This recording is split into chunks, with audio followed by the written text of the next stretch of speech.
Suspects in the shooting Thursday of Sergeant Isaac Carrington continued today with the pursuit of a car similar to the one described by witnesses at the scene of a shooting. Sergeant Carrington remains in critical but stable condition.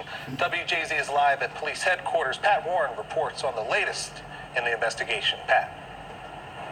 Well, Max, this is the second vehicle that's been stopped, pursued by police, and stopped during the course of this investigation.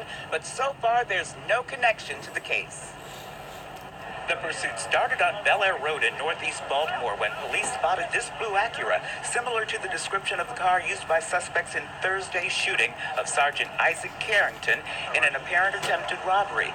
The chase continued into the county where police say a gun was tossed out the car window at Bel Air and Overley.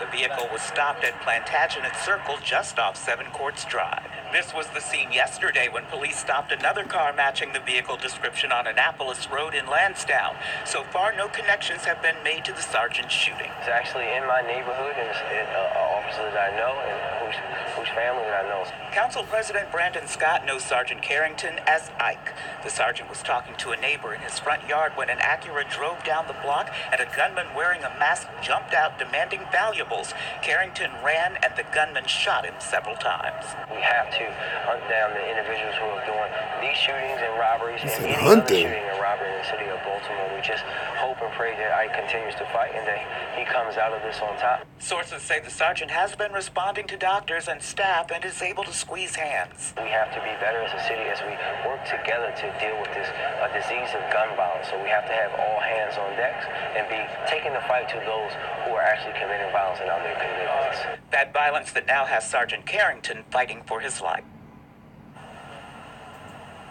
A $19,000 reward is being offered for information leading to the arrest and convictions of the people responsible for this. I'm Pat Warren reporting live for WJZ.